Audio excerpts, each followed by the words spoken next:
कामयाब बनने के लिए एक इंसान का मोटिवेटेड होना बहुत ज़रूरी है, और मोटिवेटेड होने के लिए उसके अंदर कॉन्फिडेंस का होना बहुत ज़रूरी है। बात आती है कॉन्फिडेंस कैसे आएगा। तो कॉन्फिडेंस पाने के बहुत तरीके होते हैं, जैसे कि आप मोटिवेशनल स्टोरी सुन लो, आप कोई नॉलेज गेन कर लो। मोटिवेशनल स्टोरी में कोई भी स्टोरी हो सकती है। बहुत बड़े बड़े जो हमारे सामने आज हैं, जो बहुत बड़े मुकाम पे पहुँचे हैं, उनकी ज़िंदगी के बारे में पढ़ा जाए तो हम मोटिवेट होते हैं। और एक दूसरा तरीका होता है गेनिंग ऑफ नॉलेज। नॉलेज ज्ञान का अर्जित करना। ये ज्ञान कोई भी चीज़ का हो सकता है, हिस्ट्री का हो सकता है, ज्योग्राफी का हो सकता है, मैथमेटिक्स का हो सकता है, और लैंग्वेज का भी हो सकता है। जी हाँ, यहाँ हम बात करेंगे लैंग्वेज की। वैसे तो मोटिवेट होने के लिए आप स्टोरी का भी सहारा ले सकते हो, लेकिन अगर आपके पास नॉलेज रहेगा, अगर आपके पास ज्ञान रहेगा, तो फिर आप बहुत जल्दी और बहुत अच्छे से, आपके अंदर कॉन्फिडेंस बहुत अच्छे से आता है। आपको लगता है कि वाकई में आपके अंदर कुछ करने की सलाहियत है। तो यहाँ पर हम बात करेंगे लैंग्वेज की। हमारी मदर टंग हिंदी है और यहाँ पर हम सीखेंगे इंग्लिश। जी हाँ, आप ये बात कान में डाल लीजिए कि इंग्लिश बहुत ही आसान भाषा है। इंग्लिश बोलना, लिखना, पढ़ना बहुत ही आसान है। तो कोई भी लैंग्वेज हम सीखने के लिए सबसे पहले हमें ये देखना होगा कि हम जिस लैंग्वेज में बात करते हैं, यानी कि जो हमारी मदर टंग है, वो हमें कितने अच्छे से आती है। फॉर एग्ज़ाम्पल, मैं आपको एग्ज़ाम्पल देता हूँ कि मैं स्कूल जाता हूँ, मैं स्कूल गया, मैं स्कूल जाऊँगा। यहाँ पर मैंने सब्जेक्ट आए मैं ही था, वर्ब भी एक ही था और ऑब्जेक्ट भी एक ही था, लेकिन फ़र्क कहाँ पर आया। मैंने यहाँ पर 3 काल में बात की, जो एक्चुअल में 3 ही काल होते हैं: वर्तमान काल, भूतकाल, भविष्य काल। मैं स्कूल जाता हूँ यानी कि वर्तमान काल की मैं बात कर रहा हूँ। मैं स्कूल गया, भूतकाल में मैंने ये सेंटेंस कहा। मैं स्कूल जाऊँगा, भविष्य काल में मैंने यहाँ पर कहा।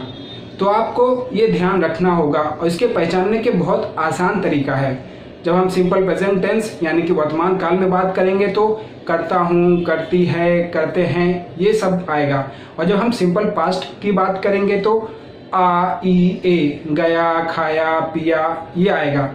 और फ्यूचर में जब हम बात करेंगे, सिंपल फ्यूचर टेंस की बात कर रहा हूँ, तो उसमें गा, गी, गे, ये आएगा। मैं स्कूल जाऊँगा, वो स्कूल जाएगी, वो खाना बनाएगी, और वे लोग जाएंगे। तो एंड में आप इसको ध्यान रखिएगा। शुरुआत करते हैं टेंस से। हमारे पास टेंस कितने होते हैं? वैसे तो मुख्यतः 3 टेंस होते हैं, प्रेजेंट, पास्ट, फ्यूचर, लेकिन इसके भी 4-4 हिस्से होते हैं। टोटल हो जाते हैं 12। आइए देखते हैं। टेंस होते हैं mainly 3: present tense, past tense and future tense. ये हमारे पास मेनली होते हैं प्रेजेंट, पास्ट, फ्यूचर। इसके अंदर 3 और आएगा, 3 और आएगा तो इसको लेके 12 हो जाएगा। इसके अंदर 3 और आएंगे, इसके अंदर 3 और आएंगे, जो मैं आपको अगली मेरे आने वाली वीडियोस में मैं आपको बहुत अच्छे से एक्सप्लेन कर दूंगा। अभी हम फोकस करेंगे प्रेजेंट के ऊपर, क्योंकि अभी मैं अपना ये हमारा जो शुरुआत हो रहा है बिल्कुल 0 से हो रहा है, यानी कि पहला लेक्चर है, पहला डे है। तो यहाँ से आपको सारी चीज़ें क्लियर हो जाएंगी। एक एक चीज़ लेके चलेंगे, एक एक टेंस लेके चलेंगे। 12 टेंस होते हैं, मुख्यतः 3 होते हैं। सबसे पहले हम प्रेजेंट, पास्ट, फ्यूचर कंप्लीट करेंगे, उसके बाद हम कोई आगे बढ़ेंगे। ठीक है, तो सिंपल प्रेजेंट टेंस में चलते हैं।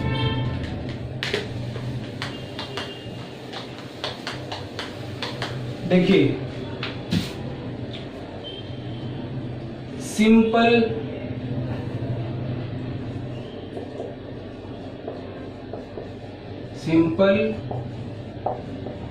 प्रेजेंट टेंस, इसको कहा जाता है सामान्य वर्तमान काल। सिंपल प्रेजेंट टेंस यानी कि सामान्य वर्तमान काल। अब सिंपल प्रेजेंट टेंस का इस्तेमाल कहाँ पर होता है? सिंपल प्रेजेंट टेंस का इस्तेमाल होता है यूनिवर्सल ट्रुथ की जब हम बात करते हैं उस समय इसका उपयोग होता है। जैसे कि सूर्य पूरब में उगता है, सूर्य पश्चिम में डूबता है। ये यूनिवर्सल ट्रूथ है, इसको चेंज नहीं कर सकते। तो ये चीज़ें यूनिवर्सल ट्रूथ में आती है। हैबिट, अगर मैं अपनी आदत की बात बताऊं कि मुझे सिंगिंग अच्छा लगता है, मैं क्रिकेट खेलता हूं, तो जब भी कोई व्यक्ति अपने आदत हैबिट की बात करता है तो सिंपल प्रेजेंट टेंस का इस्तेमाल करता है, जो कि आप भी यही करेंगे। और सिंपल प्रेजेंट टेंस को पहचानने का सबसे आसान तरीका है कि जब हम हिंदी बोलेंगे तो उसके आखिरी में करता है, करती है, कोई महिला रहेगी तो करती है, करते हैं। जब एक से ज़्यादा रहेंगे तो करते हैं बहुवचन आ जाएगा, plural. Okay, simple present tense का फॉर्मूला होता है, वो फॉर्मूला हम इस्तेमाल करेंगे। सब्जेक्ट प्लस वर्ब की first form plus object.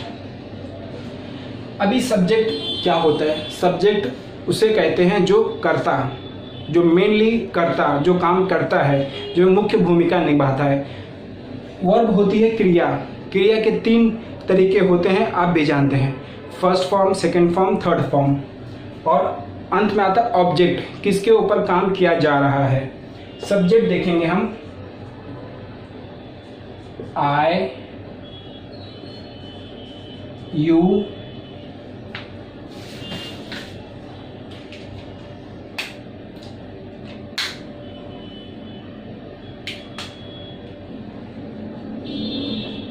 he,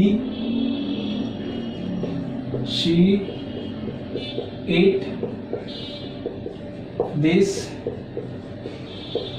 that और name. we, they, these, those। आई का मतलब होता है मैं, हम हमेशा अपने लिए लगाएंगे मैं।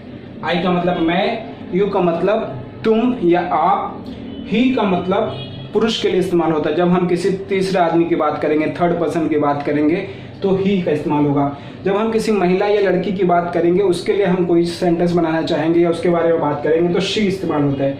इट निर्जीव वस्तु के लिए बात होती है जिसके अंदर जान नहीं होती है। दिस मतलब यह, दैट मतलब वह। नेम में कोई भी नाम आ सकता है, राहुल आ सकता है, सलीम आ सकता है। ये सिंगुलर है, इसको ध्यान रखिएगा। सिंपल प्रेजेंट टेंस में इनकी थोड़ी सी अलग भूमिका होती है। उसके आगे हम देखेंगे, वी का मतलब होता है हम, दे का मतलब होते हैं वे, दिस का मतलब होता है ये लोग, दोस्त का मतलब होता है वे लोग, दूर के लिए। कोई नज़दीक है तो दीज लोग, दीज थिंग्स, दीज वर्ड्स। दोस्त के लिए जो दूर के लिए है उनका इस्तेमाल होता है। अभी हम ये फॉर्मूले के इस्तेमाल से, जो हमने फॉर्मूला दिया है, इसके इस्तेमाल से हम सिंपल प्रेजेंट टेंस का सेंटेंस फ्रेम करेंगे। मैं सब्जेक्ट लेता हूँ आई, मैं वर्ब लेता हूँ, वर्ब की फर्स्ट फॉर्म ईट, ऑब्जेक्ट मैंगो, आई ईट मैंगो, यानी कि मैं आम खाता हूं।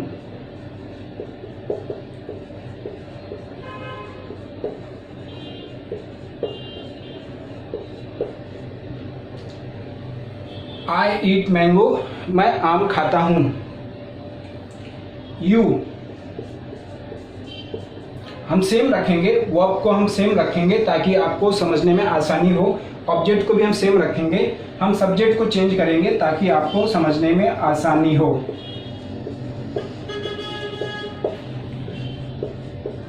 तुम आम खाते हो। देखो मैंने कहा था खाता हूं, करता, करता है, मैं आम खाता हूं, खाते हो, करते हैं, ते आ रहा है, ता आ रहा है। तो इस चीजों को ध्यान में रखिएगा। अभी हम he, she, it, this, that. देखिए सिंपल प्रेजेंट टेंस में ही, शी, इट, दिस, दैट, अगर सब्जेक्ट में हम इसका इस्तेमाल करते हैं और इसके बाद वर्ब आती है तो ध्यान दीजिएगा। ही, ईट मैंगो, यानी कि वह आम खाता है। देखिए ध्यान दीजिए, अभी he she it this that name, तो इसके बाद जो वर्ब रहेगा, वर्ब में हमें एस लगा देना है। क्या लगा देना है? एस लगा देना है। जब भी हम he she it this that name, इसको याद कर लीजिए, he she this that name. अभी हम शी का इस्तेमाल करते हैं, शी, इसके आगे भी एस लगेगा, इट्स मैंगो, और इसको जो ट्रांसलेट करेंगे तो वह आम खाती है। अब देखिए इसमें सिंपल प्रेजेंट टेंस में वर्ब्स के साथ में, देखिए वर्ब का फर्स्ट फॉर्म है यहाँ पर। अगर ही शी इट, मान लीजिए यहाँ पर हमने ही का इस्तेमाल किया और वर्ब के कोई भी वर्ब रहेगा तो हम एस लगा देंगे। एस कब नहीं लगाना है? देखिए अगर वर्ब का आखिरी, वर्ब का जो आखिरी वर्ड है वो आता है ओ सी एच एस,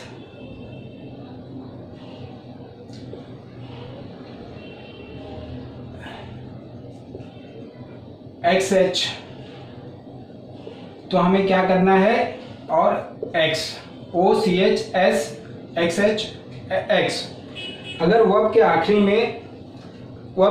में इनमें से कोई शब्द आते हैं तो हमें एस न लगाकर लगाना है E S. He go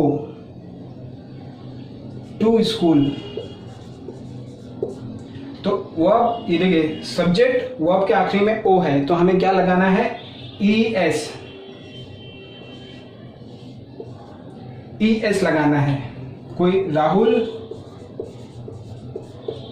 catch, C A T C H, आखिर में देखिए सी एच है तो हमें क्या लगाना है? यहाँ पर एस ना लगा के हम ई एस लगाएंगे, catches ball, Rahul catches ball. ये वर्ब के साथ ध्यान रखिएगा, he she it this that name, जो मैंने रेड कलर में लिखा है उसको ध्यान में रखिएगा। अब ध्यान दीजिए, अगर वर्ब के आखिरी में वाई आता है, क्या आता है? वाई, जैसे शी,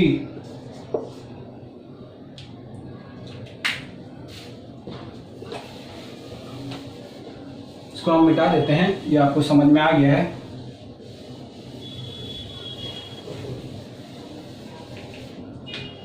अगर वर्ब के एंड में जो वर्ब होता है अगर वाई आता है तो उस समय क्या करेंगे? मान लीजिए यहाँ पर हमने इस्तेमाल किया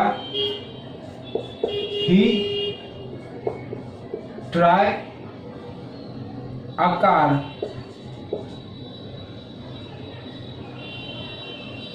उसने कार को ट्राई किया, तो अगर वाई आता है तो उसको हम बदल देंगे TRIES,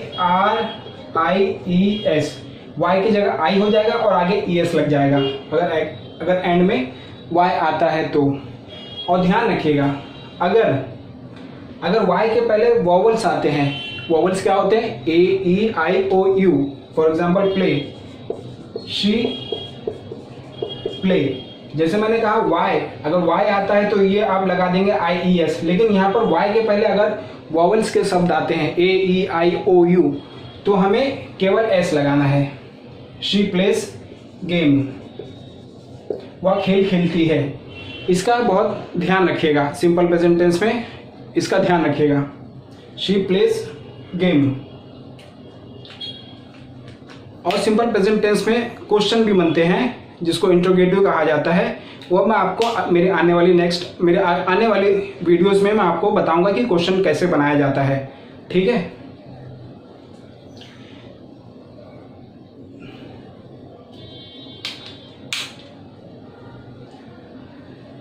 तो अगर आपको कोई भी डाउट हो या कोई भी चीज़ें समझ में ना आई हो तो कमेंट बॉक्स में मुझे कमेंट करके आप बता दीजिए कि आपको क्या समझ में नहीं आया, तो मैं आपको डाउट्स क्लियर करने की कोशिश करूँगा। मिलते हैं नेक्स्ट वीडियो में। Thank you so much.